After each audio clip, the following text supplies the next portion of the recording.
Faizane Madina online Arabic classes. உலகில் எங்கிருந்தாலும் திருக்குர்ஆனை தஜ்வீத் முறையில் கற்க, அதை மனனம் செய்ய ஒரு அரிய வாய்ப்பு. அத்தோடு அரபி மொழி பேச எழுத விரும்புவோருக்கு தனி வகுப்பு, பெண்களுக்கான ஆலிமா வகுப்பு என இவை அனைத்தும் தமிழ், இங்கிலீஷ், ஹிந்தி, உருது ஆகிய மொழிகளில் வயது வரம்பின்றி வார நாட்கள், வார இறுதி நாட்கள் என நடத்தப்பட்டு சான்றிதழ் வழங்கப்படுகின்றது. மேலும் விவரங்களுக்கு கீழுள்ள எண்ணை தொடர்பு கொள்ளுங்கள். பேட்டை டிவி நேயர்களை அன்போடு வரவேற்கிறோம். இந்த நிகழ்ச்சி அசால்ட் அரசியல்.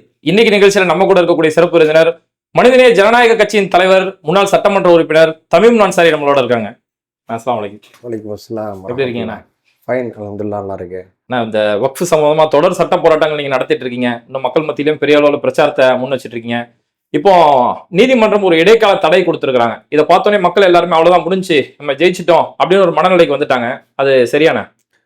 முதல்ல பேட்டை ஊடகத்துக்கு என்னுடைய வாழ்த்துக்களை கூற கடமைப்பட்டிருக்கிறேன். படிப்படியாக முன்னேறி ஏறத்தாழ 4 லட்சம் நேயர்களை பெற்றிருக்கிறீங்க. இது ஒரு பெரிய முயற்சி, என்னுடைய நல்வாழ்த்துக்கள். அடுத்ததாக, இந்த வக்ஃபு திருத்த சட்டம் அமலுக்கு வந்த ஏப்ரல் 4ஆம் தேதி மதியம் தொடங்கி இன்று வரை தமிழ்நாடு எங்கும் சிறியதும் பெரியதுமாக 100க்கும் மேற்பட்ட இடங்களில் ஆர்ப்பாட்டங்கள், முற்றுகைகளை மனிதநேய ஜனநாயக கட்சியின் சார்பில் நாங்கள் நடத்தி வந்தோம். இதர ஜனநாயக சக்திகளுடைய போராட்டங்களிலும் நாங்கள் பங்கேற்று வந்தோம். கூடுதலாக இன்று உச்சநீதிமன்றத்தில் வந்த வழக்கு இருக்குல்லவா, இதில் மனிதநேய ஜனநாயக கட்சி உள்ளிட்ட 120க்கும் மேற்பட்ட கட்சிகள், அமைப்புகள் வழக்கு தொடர்ந்துருக்கிறாங்க. அந்த வழக்கில் ஒரு சில கட்சிகள், அமைப்புகளுடைய வழக்கில் மட்டும்தான் நீதிமன்றம் கவனத்தில் கொண்டு இருக்கு. எல்லாருடைய வழக்குகளும் நம்பர் ஆயிருக்கு, உச்சநீதிமன்றத்தில் தாக்கல் செய்யப்பட்டிருக்கு. ஆனால் இவங்க முறைப்படியாக எல்லாவற்றையுமே எடுத்துக்கொள்ளலைங்கிறதையும் கவனத்தில் வைக்கணும். இன்றைய நிலையில இன்னைக்கு மதியானம் வெளியான அந்த உச்சநீதிமன்றத்துடைய தீர்ப்பு குறித்த செய்திகள் மக்களை உற்சாகப்படுத்தியிருக்கு.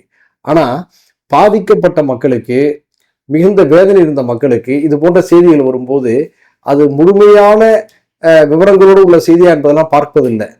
தங்களுக்கு ஆறுதல் தரக்கூடிய ஒரு தீர்ப்பு கிடைத்தது போல கொண்டாடுறாங்க.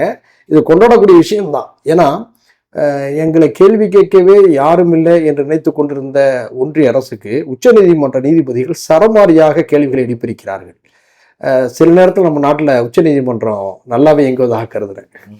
அப்போ இந்த வாதங்களின் அடிப்படையில் ஒன்றிய அரசுடைய வழக்கறிஞருக்கு ஒரு பெரிய திணறல் ஏற்பட்டிருக்கு.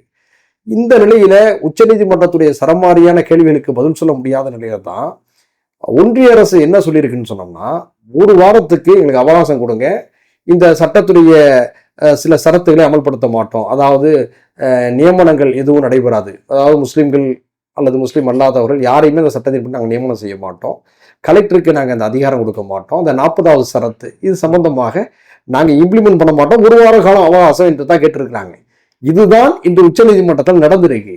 ஆனால் இடைக்கால தடை விதிக்கப்பட்டது போன்று இந்த செய்தியில் வர்றதை சில சட்ட வல்லுநர்கள் மறுதளிக்கிறாங்க. அவங்க என்ன சொல்றாங்கன்னா, இதுதான் நடந்தது, ஆனால் இதுவே நமக்கு நல்ல விஷயம்.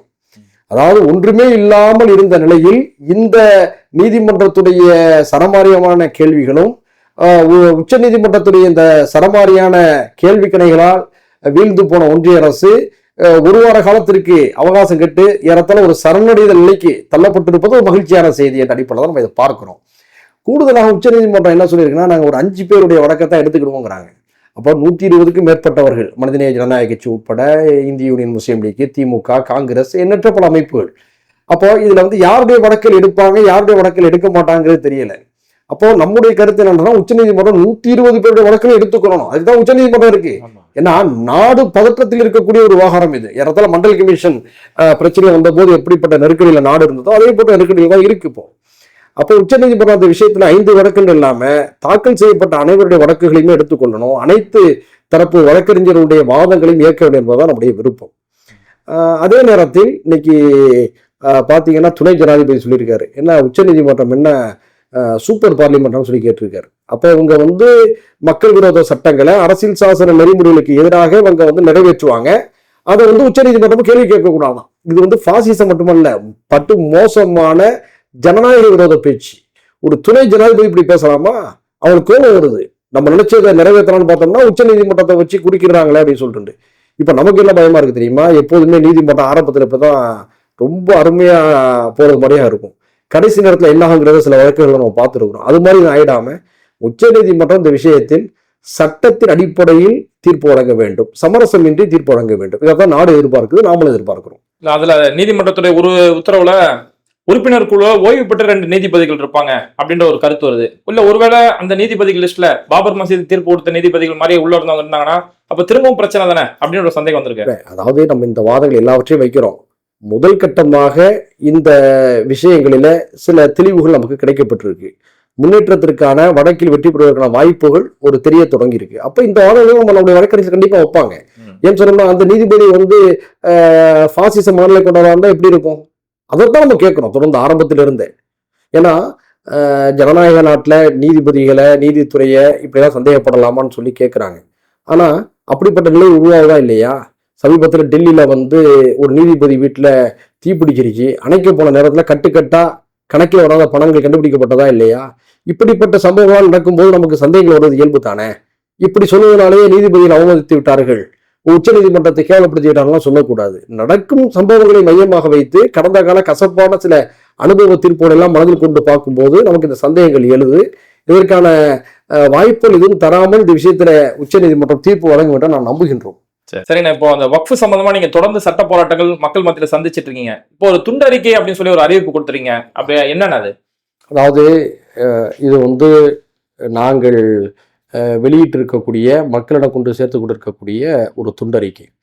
இந்த துண்டறிக்கைகளை பொதுமக்களிடம் கொண்டு போய் சேர்ப்பது தான் எங்களுடைய நோக்கம். என்ன நோக்கம்னு சொன்னோம்னா, இப்போ வக்ஃபு சட்டம் வந்திருக்கு, எல்லாருக்குமே தெரியுது ஒரு அநீதி அக்கிரமம்னு சொல்லி. ஆனால் அந்த சட்டத்தை என்ன சொல்லியிருக்குங்கிறது விவரம் தெரியல, முஸ்லிம்களுக்கும் தெரியல, முஸ்லிம் அல்லாதவர்களுக்கும் தெரியல. அப்போ அனைத்து தரப்பு மக்களும் படிக்கக்கூடிய வகையில் வக்ஃபு சட்டத்துடைய அவலங்களை புள்ளி விவரங்களோடு எளிய நடையில் எல்லோருக்கும் புரியும் விதத்தில், ஏன்னா அது தினத்தந்தி தமிழ்னு சொல்றோம் இல்லையா, அந்த மொழி நடையில இந்த துண்டறிக்கையை தயாரிச்சிருக்கிறோம். ஏப்ரல் 10 மே 10 வரை 1 மாத காலத்திற்கு 1 கோடி மக்களை சந்திக்கக்கூடிய துண்டறிக்கை பரப்புரை இயக்கம் சொல்லி நாங்கள் நடத்துறோம். ரயில் நிலையங்கள், பேருந்து நிலையங்கள், திருமண வீடுகள், மாநாடுகள், மக்கள் கூடும் இடங்கள், மெரினா பீச், இப்படிப்பட்ட இடங்களெல்லாம் இந்த துண்டு பிரசுரங்களை கொடுக்குறோம். வழிபாட்டு தலங்கள், மசூதிகள் உள்ளிட்ட வழிபாட்டு தலங்கள்ல, தர்காக்கள், கோயில்கள் எல்லா இடத்துலையுமே கொடுக்குறோம். ஏன்னா எல்லா தரப்பு மக்களுக்கும் இந்த சட்டத்துடைய அவலங்களை புரிந்தால் தானே அவங்களும் ஒன்று களத்துக்கு வருவாங்க, அல்லது களத்துக்கு வருபவர்களுக்கு ஆதரவாக இருப்பாங்க. அதனால இந்த பரப்புரை இயக்கத்தை வச்சு முன்னெடுக்கிறோம். எல்லா அரசியல் கட்சி தலைவர்களுக்கும் ஆளுமைகளுக்கும் இந்த துண்டறிக்கை கொடுக்குறோம். படித்தவங்க அவ்வளவு பேர் எங்களுக்கு படிச்சுட்டு ஃபோன் பண்றாங்க, இன்னும் எங்களுக்கு ஒரு 50 நோட்டீஸ் கொடுத்து விடுங்க, 100 நோட்டீஸ் கொடுத்து விடுங்க, எங்க தோழர்கள் கொடுக்குறோம், நண்பர்கள் கொடுக்குறோம் அப்படின்னு சொல்லிட்டு மிகப்பெரிய வரவேற்பு. இப்போ நாங்க இந்த எழுச்சியின் காரணமாக புதிதாக இன்னும் லட்சக்கணக்கில் நோட்டீஸ் அடிக்கிறதுக்கு பேசிக்கிட்டு இருக்கோம். பல பேர் எங்களுக்கு நான் 50,000 அடிச்சு தரேன், நான் 1 லட்சம் அடிச்சு தரேன்னு சொல்லி அவங்களும் மனம் இந்த இயக்கத்துல பங்கேற்கிறாங்க. அது ஒரு எழுச்சியாக மாறிக்கிட்டு இருக்கு. சரிண்ணா, இப்போ இந்த இந்திய அரசியல்ல இப்படிப்பட்ட பரபரப்பான நடக்கும்போது தமிழக அரசியலுமே பல மாற்றங்கள் பார்க்க முடியுது. அதிமுக நாங்க நாடாளுமன்ற தேர்தல் மட்டும் இல்ல, சட்டமன்ற தேர்தலுமே பாஜகவோட கூட்டணி இல்ல அப்படின்னு சொன்ன நேரத்துல இன்னைக்கு பாஜகவோட கூட்டணி அமைச்சிருக்கிறாங்க. இதை பத்தி எப்படி பாக்குறீங்கண்ணா? இப்போது மட்டுமல்ல, எப்போதும் கூட்டணி இல்லைன்றாரு. டி ராஜேந்திர டைலாக் மாதிரியே பேசினாரு.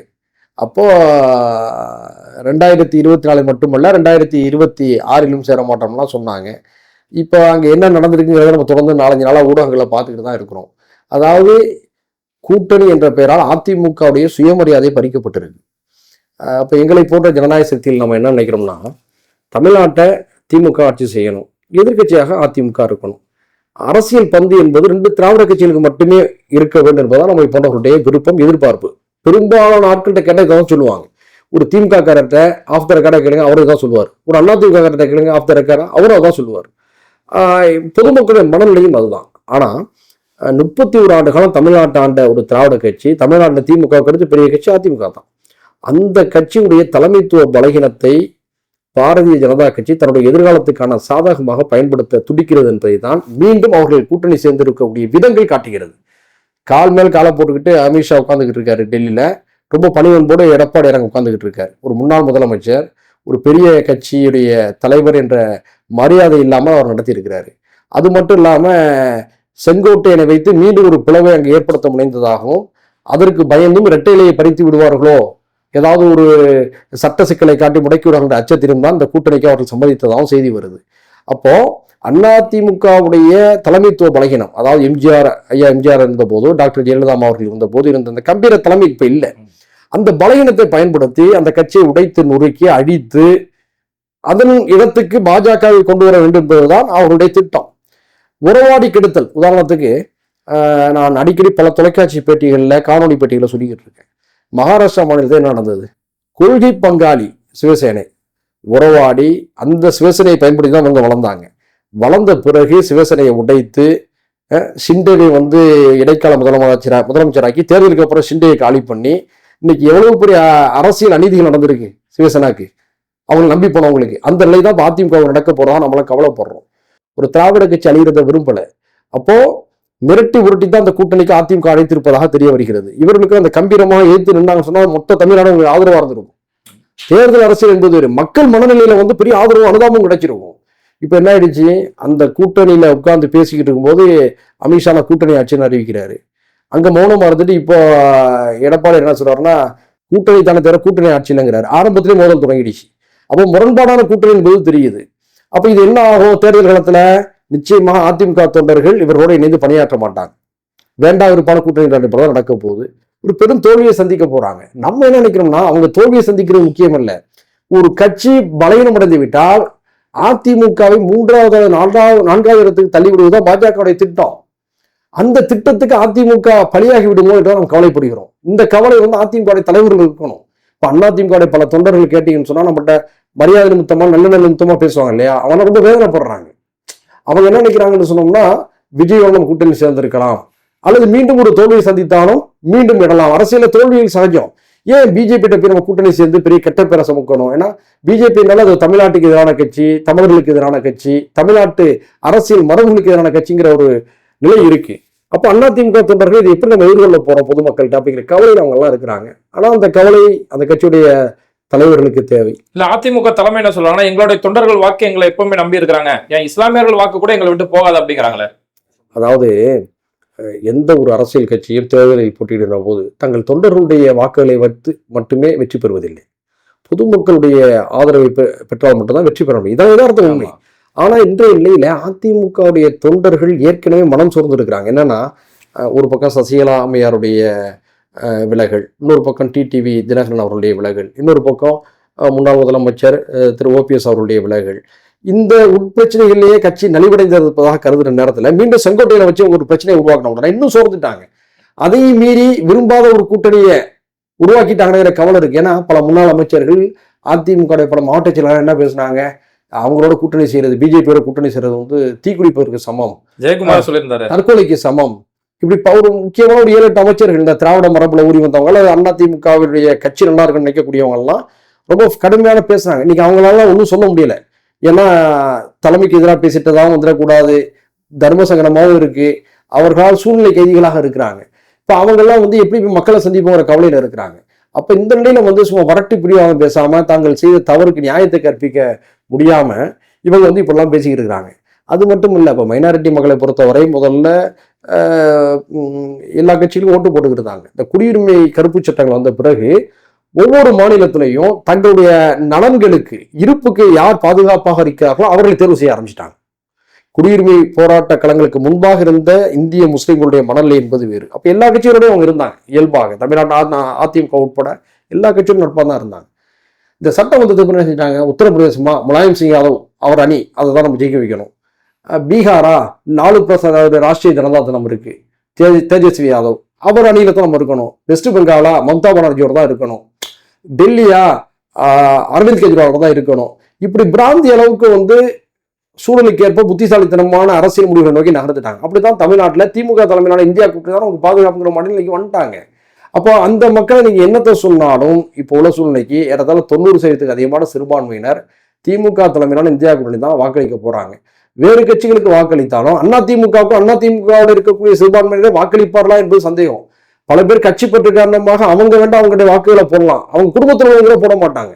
காரணம் என்னன்னு சொன்னோம்னா அவங்களுக்கு வாழ்க்கையே நெருக்கடிக்குள்ளாகி இருக்கிறது. அன்றாட வாழ்வு போராட்டத்தில் கழிகிறது. இன்னைக்கு கண்பிடித்தா இன்னைக்கு பிஜேபி என்ன நெருக்கடியை கொடுக்குதுங்கிறது தெரியாத நிலை. அப்ப அவங்களுக்கு யார் பாதுகாப்போ அவங்கள தான் அவங்க தேர்வு செய்வாங்க. இப்ப அதை அரசியல் ரீதியாக அவங்க பாக்குறதில்ல, வாழ்வுரிமையா பாக்குறாங்க. இப்ப இந்த நிலையில ஒரு எடப்பாடியார் போய் பிஜேபியில உட்கார்ந்து இருக்கிற நேரத்துல முஸ்லீம்களும் கிறிஸ்தவர்களும் ஓட்டு போடுவாங்களா?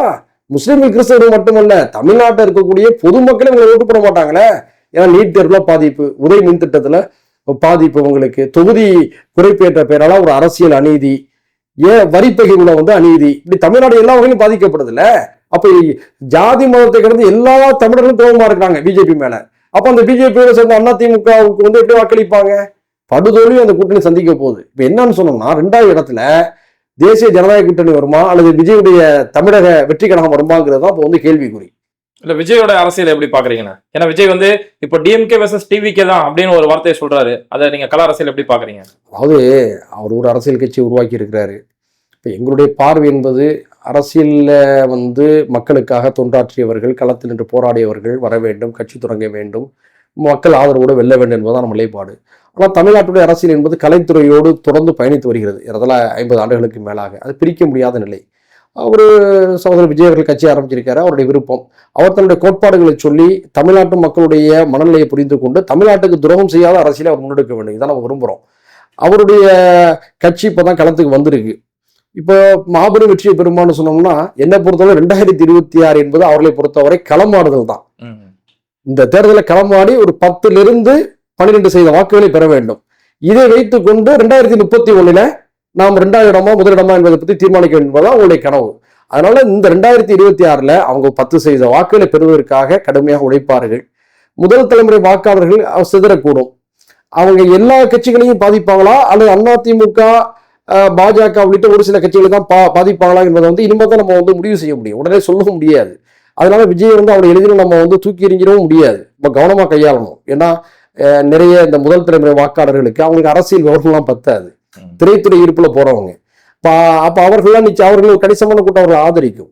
அப்ப என்ன ஆகும்னு சொன்னோம்னா விஜயினால பெரிய மாற்றத்தை ஏற்படுத்த முடியுதோ இல்லையோ ஒரு தடவை தோற்கடிக்க முடியும் அவங்க பிரிக்கக்கூடிய வாக்குகள்ல.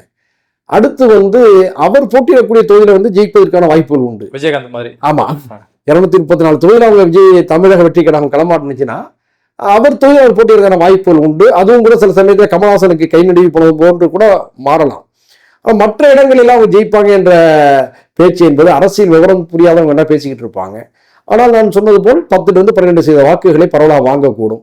பொறுத்திருந்து பார்ப்போம். அதே சமயத்தில் நல்ல அரசியலை செய்ய நினைக்கிறோம். தமிழ்நாட்டுக்கு துரோகம் செய்யாத அரசியலை யார் செஞ்சாலும் நம்ம வந்து விமர்சிக்க மாட்டாங்க. இதாங்க பொதுவாக நம்முடைய ஃப்ரேம். இல்லைன்னா இப்போ பொதுவாகவே இன்னைக்கு தமிழ்நாட்டு அரசியல் எப்படின்னா திமுகவுக்கு எதிராக யாராவது வந்தாங்கன்னா அவங்க பாஜக பி டீம் அப்படின்னு ஒரு முத்திரை குத்தப்படுது. அந்த மாதிரி ஒரு முத்திரையை இன்னைக்கு விஜய் மேல குத்தப்பட்டிருக்கு. இதை எப்படி பாக்குறீங்கன்னா? நான் அது பற்றி எனக்கு எந்த கருத்தும் இல்லை. நான் இந்தியா கூட்டணியில் இருக்கிறேன். திராவிட முன்னேற்ற கழகத்தின் தலைமையிலான இந்தியா கூட்டணி வெற்றி பெற வேண்டும் என்று எங்களுடைய மனிதநேய ஜனநாயக கட்சி உறுதி பூண்டிருக்கிறது. இந்த கூட்டணியில் இடம்பெற்று நாங்களும் தேர்தலில் களமாட வேண்டும் என்று விருப்பத்தை தெரிவித்திருக்கின்றோம். இந்த கூட்டணி தான், திமுக தலைமையிலான இந்தியா கூட்டணி தான் அடுத்த 15 வருஷத்துக்கு தொடர்ச்சியாக ஆட்சியில் இருக்க வேண்டும். அதான் தமிழ்நாட்டுக்கு நல்லது என்ற எண்ணமும் எங்களுக்கு இருக்கு. தமிழ்நாட்டில் நலனை கருதி சொல்றோம். அரசியல் என்பது வேறு. அதை காண்டி சமூக நலன், மக்கள் நலன், நாட்டு நலன் எல்லாமே அடங்கியிருக்கு இல்லையா? இப்போ என்னை பொறுத்தவரையிலையும் இன்னைக்கு துணிச்சலாக மாநில உரிமைகளை வேற யார் பேசுறா சொல்லுங்க? நீங்க 10 லட்சம் கோடியே தந்தாலும் சரிதான் மும்மொழி கொள்கையை ஏற்றுக்கிட மாட்டோம்னு சொன்னாங்களா இல்லையா? அந்த துணிச்சல் யாருக்கு வரும்? அப்போ மாநில சுயாட்சிக்கு தீர்மானம் போட்டிருக்கிறாங்க. அதெல்லாம் வந்து பெரிய அரசியல் கட்ஸ் இல்லையா? அப்போ அப்படிப்பட்ட ஒரு அரசியல் தலைமை நம்ம வந்து ஆதரிக்கிறது தானே வந்து அறிவார்ந்த நடவடிக்கையாக இருக்கும். அந்த அடிப்படையில் எங்களுடைய எண்ணம் வந்து தொடர்ந்து இவர்கள் இருப்பதான் தமிழ்நாட்டுக்கு நல்லது. மற்றவர்களை போல அவங்க சமரசம் செய்யறது இல்லை. குறைகள் இருக்கலாம். ஏன்னா நீங்க 100 மார்க் போடுவீங்களான்னு சொல்லி சில பேர் கேட்கறாங்க என்கிட்ட. கிண்டலாகலாம். நான் 100க்கு 100 மார்க் போற அளவுக்கு நான் பெரிய ஒரு அரசியல் விஞ்ஞானிலாம் நான் இல்லை. ஆனால் ஒப்பீட்டு அளவில் மிக சிறப்பாக இருப்பதாக நான் கருதுகிறேன். எங்களுடைய கட்சி கருதுகிறது. எங்களுடைய தொடர்கள் அதை வந்து புரிந்து கொண்டு செயலாற்றுகிறார்கள். இதுதான் எங்கள் நிலைப்பாடு. சரிங்கண்ணா, இந்த ஒரு குறுகிய நேரத்துல பல அருமையான தரவுகளை பதிவு செஞ்சீங்க. இன்னும் உங்களுடைய தொடர் போராட்டங்களுக்கு மத்தியில நமக்கு நேரம் ஒதுக்கி பல விஷயங்களை பதிவு செஞ்சதுக்கு ரொம்ப நன்றிண்ணா. ரொம்ப நன்றி, மகிழ்ச்சி, வாழ்த்துக்கள். இது மாதிரி வீடியோக்களை தொடர்ந்து பார்க்கறதுக்கு மறக்காம பேட்டை டிவியை சப்ஸ்கிரைப் பண்ணிட்டு இந்த வீடியோக்களை உங்க நண்பர்களுக்கு அதிகமா ஷேர் செய்யுங்க. இணைந்திருப்போம்.